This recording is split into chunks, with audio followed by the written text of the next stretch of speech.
Bismillahirrahmanirrahim. Assalamualaikum warahmatullahi wabarakatuh. Alhamdulillahirrabbilalamin. Anak-anakku kelas 8 SMP Batik Surakarta, mari senantiasa kita bersyukur karena pada hari ini kita masih diberi kesehatan sehingga masih bisa belajar IPA yang akan kita pelajari di pagi hari ini. Tak terasa waktu berjalan begitu cepat, kita sudah memasuki semester 2 di tahun 2020-2021 ini. Nah, di sini Bu Wuri dan tim guru IPA lainnya akan menyampaikan materi pertama di semester 2 ini yang berjudul tekanan zat. Materi ini merupakan materi pertama di semester 2 ini. Nah, selanjutnya sebelum kita memasuki materi tekanan zat yang akan Bu Wuri jelaskan pada kesempatan kali ini, coba kita ingat-ingat dulu peraturan apa yang sudah kita sepakati dulu waktu kontrak belajar. Nah, iya betul. Setiap kali pertemuan dalam pelajaran IPA, kalian wajib menyiapkan yang namanya 1 buku tulis, bagian depan untuk catatan, bagian belakang untuk tugas. Nah, setiap pertemuan apabila ada penjelasan seperti ini, silahkan kalian catat materinya. Jadi, nanti setiap pelajaran itu tidak berbeda dengan ketika kita pelajaran tatap muka. Dicatat semua yang ada di penjelasan ini. Kemudian selanjutnya, bagian belakang itu untuk tugas digunakan ketika ada tugas-tugas yang perlu ditulis di buku. Supaya tidak kececeran di mana-mana, maka dijadikan 1 di dalam buku itu. Kemudian yang ketiga, kenapa kok harus begitu, Bu? Iya, karena nanti di akhir bab sebelum kalian ulangan, kalian wajib yang namanya mengupload catatan dan tugas-tugas itu tadi. Nguploadnya di mana? Nanti bisa di assignment, bisa di form, bisa juga di kelas notebook, tergantung perintahnya, nanti diikuti saja. Nah, selanjutnya kita masuk materi ya, anak-anak, tetap semangat dalam belajar. Ini coba kalian perhatikan 2 gambar ini. Kira-kira ada apa kok ada kaki ayam dan kaki itik, ada koin A dan ada koin B. Nah, untuk mengetahui lebih lanjut, mari kita slide berikutnya. Nah, ini dia. Anak-anak, sebelum kita lebih lanjut belajar, maka kita harus tahu dulu makna belajar itu sendiri. Sebagaimana yang dikatakan oleh Imam Syafi'i bahwa, ini kita perhatikan, bila kau tak tahan lelahnya belajar, maka kau harus tahan menanggung perihnya kebodohan. Agar kita tidak perih menanggung kebodohan yang akan datang, maka kita harus belajar. Belajar dengan hati, belajar dengan keikhlasan, untuk menuju ridho ilahi. Nah, kita lanjutkan ya. Mulai dari pengertian dulu. Pengertian tekanan, ini merupakan materi baru buat kalian. Nah, tekanan ini adalah merupakan suatu gaya yang bekerja pada suatu benda tiap satuan luas. Tiap satuan luas apa? Tiap satuan luas bidang permukaan benda tersebut. Yang dinamakan bidang permukaan benda itu yang seperti apa? Seperti ini. Misalnya kalian memiliki sebuah meja, bentuknya kotak. Bentuknya persegi panjang. Yang dinamakan dengan permukaan itu yang bagian mana? Yang bagian ini.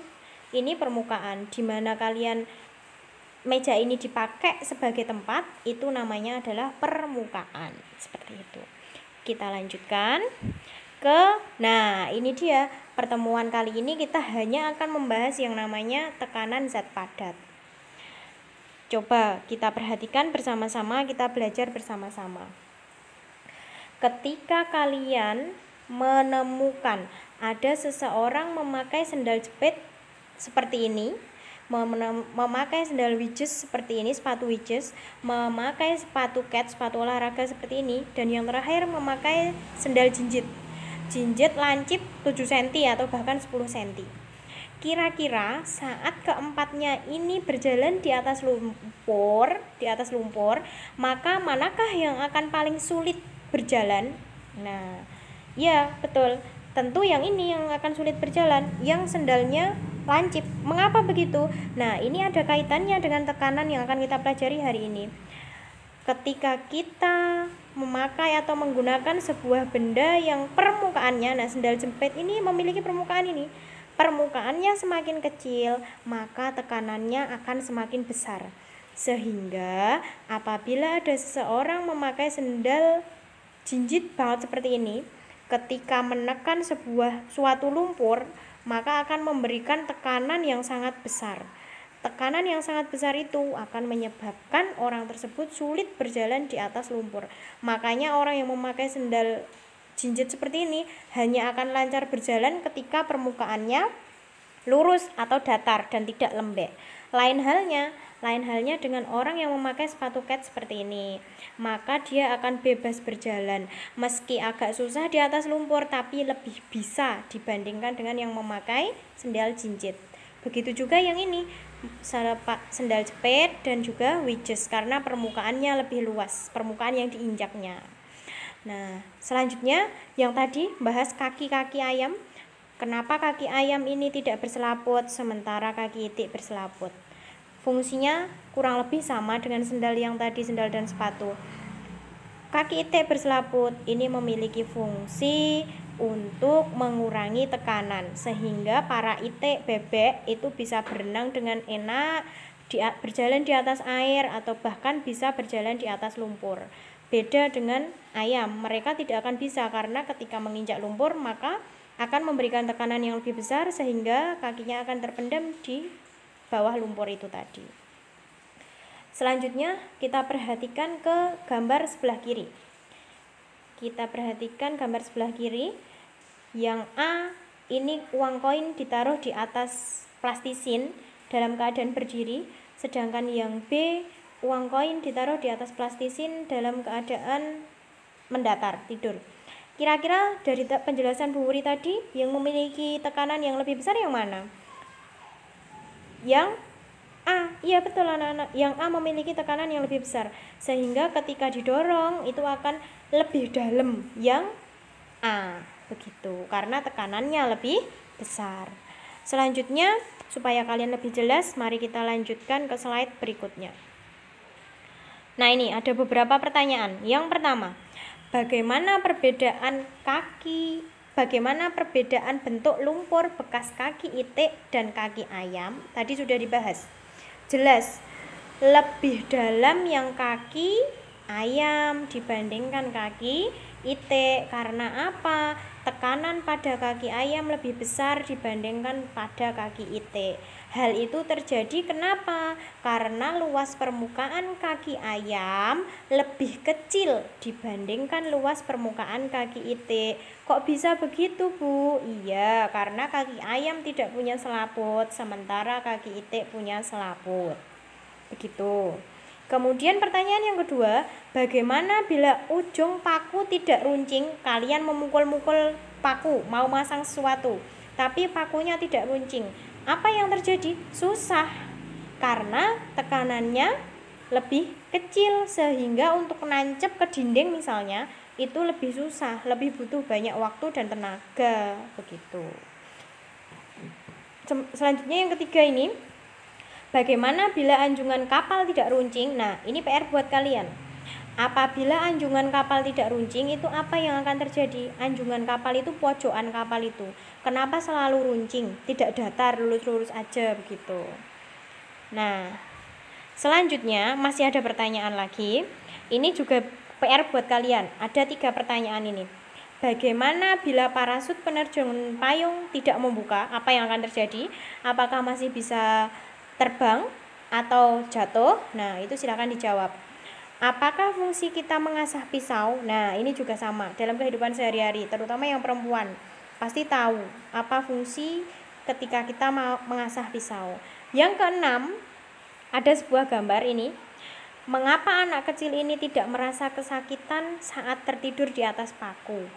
Sementara apabila kita terkena satu paku itu akan sakit, bahkan bisa berlubang dan berdarah. Kenapa hal itu bisa terjadi? Nah, itu silakan dijawab oleh diri kalian sendiri. Berkaitan dengan tekanan tadi, berkaitan dengan luas permukaan tadi, seperti itu. Sekarang kalian perhatikan ini. Nah, sama-sama ada 3 buah benda.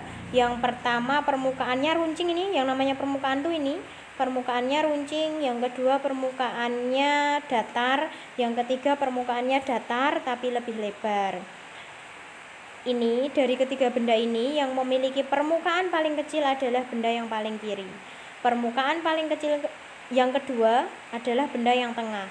Permukaan yang paling besar adalah benda yang paling kanan. Dari sini sudah terlihat bahwa yang memiliki tekanan paling besar itu adalah yang sebelah kiri ini, paling besar. Buri lingkari paling besar. Kemudian yang lebih kecil, urutan keduanya yang mana? Yang ini. Lebih kecil. Kemudian yang paling kecil yang mana? Yang paling kecil yang terakhir. Kenapa bisa begitu? Hal itu berkaitan dengan luas permukaannya ini. Ini luas permukaannya runcing, artinya kecil. Luas permukaannya datar tapi pendek, artinya lebih besar. Luas permukaannya datar dan semuanya ini dari kotak ini, persegi panjang ini, artinya luas permukaannya lebih besar. Ibaratnya paku. Ini paku, yang kedua adalah kayu yang tidak runcing, yang ketiga adalah kayu balok datar. Apabila dipukulkan maka akan memberikan lubang yang jauh lebih dalam, itu yang paling kiri nih, yang ini, yang runcing ini tadi. Ini nomor 2 dan ini nomor 3 urut. Hal itu terjadi kenapa? Kalian perhatikan ini lagi. Nanti kita jawab di slide berikutnya ke rumus. 1, 2, 3. Nah, ketika dipukul maka akan memberikan tekanan yang lebih besar, tekanan urutan ke nomor 2 dan tekanan paling kecil. Dalam banget, dalam dan tidak dalam gitu. Balik ke sini dulu. Hal itu berkaitan dengan apa tadi? Berkaitan dengan luas permukaan. Luas. Semakin luas permukaannya, maka tekanannya semakin kecil. Semakin kecil permukaannya, maka tekanannya semakin besar. Kita lanjutkan ya ke simbol dan satuan tekanan dalam fisika. Yang pertama simbolnya dulu. Simbol tekanan itu adalah P besar. Sedangkan satuannya itu ada Newton per meter persegi atau Pascal. Jadi Newton per meter persegi ini itu sama dengan Pascal. Pascal ini disingkat apa biasanya? PA. Begitu. Disingkat PA, Pascal. Kita lanjutkan. Nah, ini sudah masuk ke rumusnya, konsepnya. Meskipun diberi gaya yang sama, makin luas penampangnya, makin kecil tekanannya. Itu kunci. Kalian perhatikan, ini Bu Wuri jalankan pelan-pelan. Bu Wuri ulangi. Meskipun diberi gaya yang sama, apabila suatu benda diberi gaya yang sama, gaya ini simbolnya F, kemudian makin luas penampangnya, gayanya tadi sama ya. Kemudian luas penampangnya makin besar, luas penampang simbolnya A, maka makin kecil tekanannya. Tekanan itu simbolnya P besar. Dirumuskan, P sama dengan F per A. Semakin besar luas permukaannya, maka tekanannya semakin kecil. Semakin kecil luas permukaannya, maka tekanannya semakin besar. Lain halnya dengan F. F itu apa tadi? Gaya. Ya, betul, gaya. Apabila gaya yang diberikan ke suatu benda itu lebih besar, maka tekanannya akan semakin besar. Kebalikannya, apabila gaya yang diberikan pada suatu benda itu semakin kecil, maka tekanannya juga akan semakin kecil. Ya, betul itu. Kita lanjutkan ke rumusnya. Jangan lupa dicatat. Nah, rumusnya seperti ini. Silahkan dicatat. P tadi sudah dikatakan juga sama dengan F per A. F-nya adalah gaya, satuannya Newton, biasa disingkat N besar. Kemudian A-nya adalah luas penampang, satuannya meter persegi ingat lo ya. Kemudian P besar satuan adalah tekanan, satuannya Newton per meter persegi. Newton per meter persegi ini tidak lain adalah apa tadi? Iya betul, Pascal, disingkat PA. Kok bisa satuannya Newton per meter persegi? Iya, mengikuti rumusnya. Rumusnya coba, N ini satuan Newton, satuan dari gaya F. Kemudian meter persegi, satuan dari luas, ini luas A. Jadilah satuan Newton per meter persegi atau Pascal gitu. Selanjutnya kita latihan soal, nanti ada form, silahkan dikerjakan, ikuti perintahnya, baca perintahnya dengan baik. Budi mendorong, salah ini, yang betul adalah Budi memukul kayu menggunakan palu, membutuhkan gaya sebesar 90 Newton. Jika luas penampang palu yang digunakan adalah 150 cm persegi, berapakah tekanan pada palu? Nah, jangan lupa seperti dulu, kalau mengerjakan soal selalu kita tulis apa yang diketahui dulu. Yang diketahui apa tadi? F-nya berapa? F-nya adalah 90 Newton. Kemudian luas permukaannya berapa? Luas permukaannya kita tulis A. A-nya sama dengan 150 meter persegi. Sentimeter persegi. Yang ditanyakan apa? Yang ditanyakan adalah P. Karena ini tempatnya sempit, maka langsung ya, P itu sama dengan F per A. Kita masukkan, coba kita cek dulu satuannya. Di sini Newton, di sini cm. Sudah sinkron apa belum? Belum, kita sinkronkan dulu. 150 cm persegi itu sama dengan berapa? Kita hitung. Sentimeter ke meter itu naik atau turun? Iya betul, turun. Naik berapa? Naik 2. Karena di sini persegi, maka setiap kenaikan itu dibagi 100. Maka 150 cm persegi itu sama dengan 0,15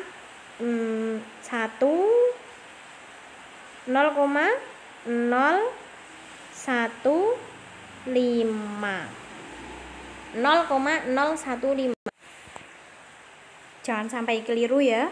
150 cm persegi itu sama dengan 0,015. Artinya 150 dibagi 10.000. Ketemunya ini.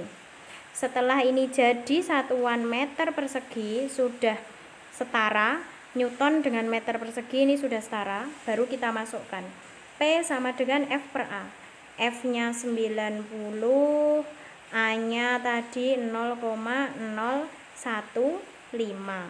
Ini kita hitung bersama-sama. 90 dibagi 0,015 itu sama dengan berapa? 90 dibagi 0,015. Iya betul, sama dengan 6.000. 6.000 apa tadi satuannya? Pascal. Nanti kalian cek lagi ya, ini benar 6.000 atau tidak. Nah, sudah sampai di latihan soal. Selanjutnya silahkan kalian kerjakan formnya, kalian perhatikan, apabila ada caranya silahkan kalian tulis di buku tugas. Alhamdulillahirrabbilalamin, pelajaran kali ini sudah selesai. Mari kita tutup dengan membaca hamdalah bersama-sama dan beri akhiri. Assalamualaikum warahmatullahi wabarakatuh.